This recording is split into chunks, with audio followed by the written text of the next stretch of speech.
ناظرین، اگر آپ بھی پاک فوج کو پسند کرتے ہیں اور ان کی خدمات کا جو مادر وطن کے لیے انہوں نے قربانیاں دیں، جس طریقے سے خدمت کی اعتراف کرتے ہیں، تو ہماری آج کی اس ویڈیو کو پورا دیکھیے گا، لائک کمنٹ اور شیئر ضرور کیجیے گا۔ ہم آپ کو آج ایسے ایک پاک فوج کے گمنام سپاہی کی انکہی داستان سنانے جا رہے ہیں جو آپ نے کبھی نہیں سنی ہوگی۔ تو stay tune with us and don't forget subscribe Pakistan first channel.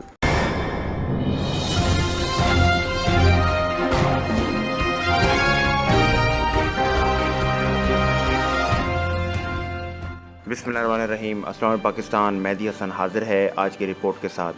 ناظرین، پاکستان اللہ کی دی ہوئی وہ نعمت ہے جو موضوعاتی طور پر یہ پہلی اسلامی ریاست ہے جو تخلیق ہوئی۔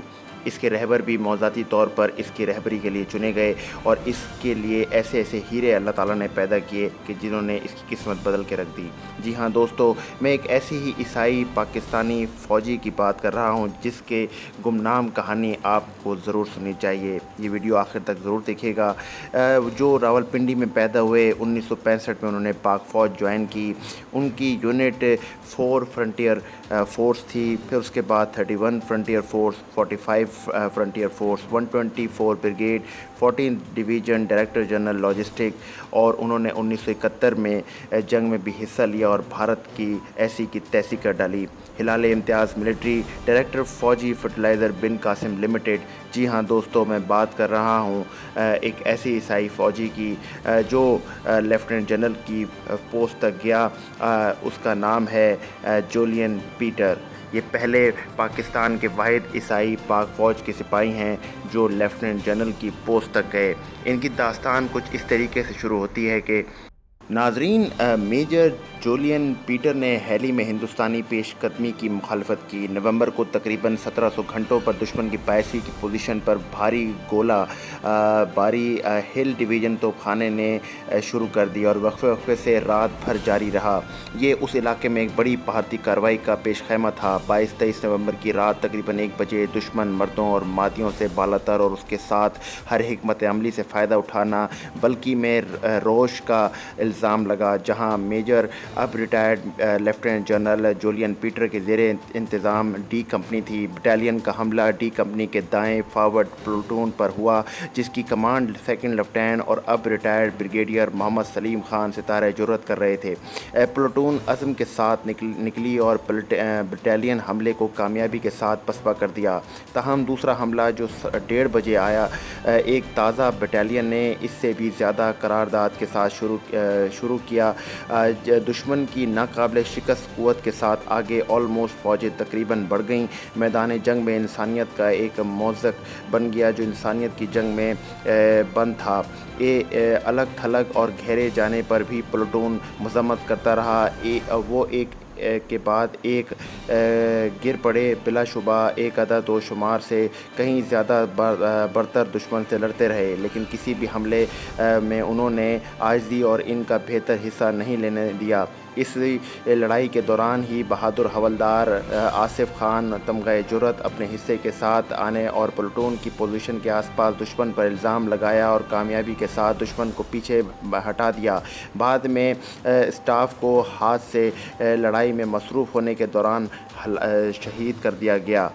حملے کی رفتار کو توڑنے کے بعد پلٹون ایک بار پھر دشمن کی افلاطون کے ساتھ قریب ہونے کی کوششوں کو پیچھے چھوڑنے میں کامیاب ہو گیا۔ ان کا حوصلہ اتنا بلند تھا کہ شدید گولہ باری کے شور کے باوجود ان کی خوشی کی آواز 1000 گز کے فاصلے پر سنی جا سکتی تھی۔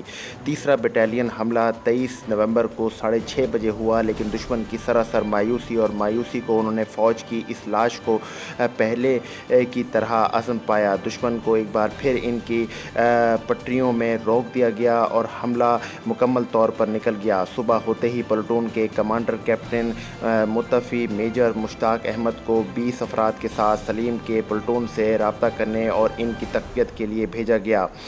یہاں پر ایک لمحے کے اضافے پر اس نے جوابی کارروائی کرنے کا فیصلہ کیا۔ اس نے اپنے آدمیوں کے ساتھ دشمن کو بھگا دیا اور ان میں سے 40 افراد کو ہلاک کر دیا۔ دوران عمل وہ خود شدید زخمی ہو گیا، سلیم بھی شدید زخمی ہو گیا۔ नाजरीन, 9 पारा पर काउंटर अटैक। हैली में कोई पेश कदमी करने में नाकाम होने पर दुश्मन ने अपने आप को गांव 9 पारा में कायम किया ताकि इसको डी बेस कंपनी के दाएं हिस्से में आने वाले हथकंडों के लिए एक मजबूत अड्डे के तौर पर इस्तेमाल किया जा सके। 25 नवंबर को दुश्मन ने पाड़ा चिंगराम के आसपास देहातों के कॉम्प्लेक्स की तरफ पेशकदमी की और शाम होते ही इन पर कब्जा कर लिया। इस तरह इसने डी कंपनी के सबसे बड़े ख़तरे के साथ साथ हैली, बोल्डर, गोरा गार्ड के साथ साथ तरक्याती कामों के अपने इरादों की निशानदही भी की। इस तरह की तरक्की की इजाज़त नहीं दी जा सकती क्योंकि इससे दुश्मन को काबिल होना पड़ता है। जहाँ पर इन ख़यालात को मद्देनज़र रखते हुए 25 नवंबर को ब्रिगेड के कमांडर ब्रिगेड तजम्मुल हुसैन हिलाल जुर्रत, बाद में मेजर जनरल के तौर पर इंतकाल कर गए, ने 9 पारा कॉम्प्लेक्स पर फौरी तौर पर जवाबी कार्रवाई का हुक्म दिया। इस काम को कंपनियों को हमला करने के लिए नामजद सी और ए पूरा करने के लिए किया गया था। मेजर मोहम्मद अकरम के मातहत सी कंपनी जो चोरकाई में 15 मील दूर वाक़ थी को वापस खींचना पड़ा। 25 नवंबर को तकरीबन 4:30 बजे सी कंपनी के सिर्फ 2 प्लाटून बोल्डार पहुंच सके। अगरचे दिन की रोशनी टूट चुकी थी और हमलावर होना खुदकुशी था, लेकिन एक बार फिर इस ताकत ने हिचकिचाहट या डरावना नहीं किया। Commanding officer lieutenant colonel retired brigadier के तौर पर इंतकाल कर गए मोहम्मद इखलाक अब्बासी सितारे जुर्रत और पेंट्री कमांडर मेजर अनवर के हमरा हमले के मकाम के करीब एक बंकर में खड़ा था। ये मंसूबा बंदी के मुताबिक हुआ और एक कंपनी ने पाड़ा चिंगराम के आसपास के देहातों पर दोबारा कब्जा कर लिया। ताहम भारी जानी नुकसान के बावजूद कंपनी 9 पारा पर कब्जा नहीं कर सकी क्योंकि 9 पारा पर हमले को पसपा करने के बाद दुश्मन को कूच और इन्फेंट्री ने भी इन्हें बारह चिंगराम कॉम्प्लेक्स से वापस भगाने में कामयाबी हासिल की। कंपनी को कमांडर मेजर अब retired lieutenant colonel Iqbal Ahmed समेत तकरीबन 30 हलाकतें, 10 शहीद और 20 ज़ख्मी का सामना करना पड़ा। नाजरीन, तोप खाना से होने वाली गोलाबारी से कमांडिंग ऑफिसर के साथ साथ बैटरी कमांडर भी ज़ख्मी हुए और इन्हें बाहर निकालना पड़ा।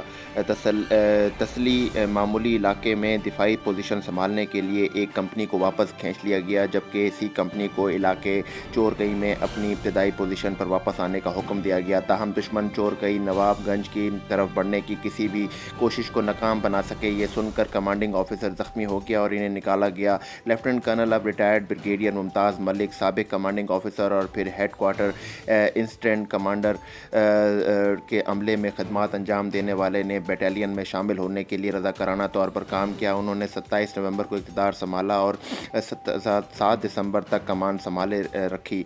जब लेफ्टिनेंट कर्नल अब्बासी ने दोबारा इक़्तिदार संभाला तो लाहौर में वाक़ कैप्टन अब रिटायर्ड मेजर हलीम के ज़रिए इंतज़ाम बाड़ा चिंगराम ही कंपनी पर जवाबी कार्रवाई के मौके पर बाड़ा चिंगराम पर दोबारा कब्जा करने का हुक्म दिया गया। ये हमला 29-30 नवंबर की रात को शुरू किया गया था और कंपनी अपने मकसद को हासिल करने में कामयाब रही। दिसंबर को बुलग्राम ईदगाह में अलग थलग रात 30 नवंबर मकामात पर भी दोबारा कब्जा कर लिया गया। नाजरीन, यहाँ पर दुश्मन के बहुत सी असला और सामान बरामद हुआ। इस तरह इस रात रैली लाइन के घरेलू हिस्से पर हैली में डी कंपनी के दाएं हिस्से में एक प्लाटून पोजीशन के अलावा पूरी 4 FF पोजीशन बहाल हो गई। नवंबर को दोबारा तैनाती दुश्मन बटालियन की ताकत के बारे में और 30 टैंकों और एक स्क्वाड्रन की मदद से डंगापारा रेलवे स्टेशन की तरफ बढ़ा और इसने इलाके राय बाग में अपने आप को कायम किया। ये तदबीर दुश्मन ने बलायत पोजीशन के दाएं हिस्से को धमकी देने और चोरकई गोरा घाट तक रसाई हासिल करने के मकसद से हासिल की थी। इसके मुताबिक 4 FF को दोबारा मुलाजमत में शामिल किया गया था। एक कंपनी जिसकी कमान मेजर अब रिटायर्ड ब्रिगेडियर आसिफ हारून की सरबराही में तस्लीम मामूली है और 9 पारा में हमला करने के लिए तैयार है। बी कंपनी के इलाके हरम के तहत बाड़ा चिंगराम पस सारा बोगराम कंपनी को मेजर अकरम ने कमांड किया कि इलाका चोरकई से वाज़े इलाके राय बाग के के आगे बढ़े और दुश्मन को वापस अपने इलाके में धकेले। इस कार्रवाई की मनसूबा बंदी की गई। बी कंपनी के सामने और जुज़वी तौर पर डी कंपनी के सामने रेलवे लाइन पर दुश्मन की पोजीशन को ख़त्म और महफूज करें। हेली में कुदरती बर्ज हेड के साथ साथ दुश्मन के ढके हुए नुक्ते नज़र और हिरासती इलाके को ख़त्म करें। छोटे गाँव से गुजरने वाले नाला की शक्ल में फितरी रुकावट के साथ दिफा करते हुए बटालियन की मजमूई दिफाई हैसियत को बेहतर बनाएं। 10 दुश्मन दो तरफ़ा और पीछे इस तरह से 3 सिमतों से घेर लिया और हेली के मुखालिफ अपना दिफा नाकाबिल बना दिया। डी कंपनी को मेजर और अब रिटायर्ड मेजर लेफ्टिनेंट जनरल जोलेन पीटर के ज़ेरे इंतज़ाम हुक्म दिया गया कि वो हेली में ज़िम्मेदारी के इलाके का दिफा जारी रखें। नाज़रीन, इस बहादुर जरी ने ना सिर्फ मुल्क और मादर की खिदमत की और इस तरीके से जंग लड़ी कि जिसकी मिसाल नहीं मिलती। डी कंपनी की सरबराही करने वाला जूलियन पीटर आज हमारे लिए अमर हो गया। नाज़रीन, इस वीडियो को ज़्यादा शेयर करें और अपना बड़ा ख्याल रखें, दुआ में याद रखें। पाकिस्तान जिंदाबाद, पाक फ़ौज पाइंदाबाद।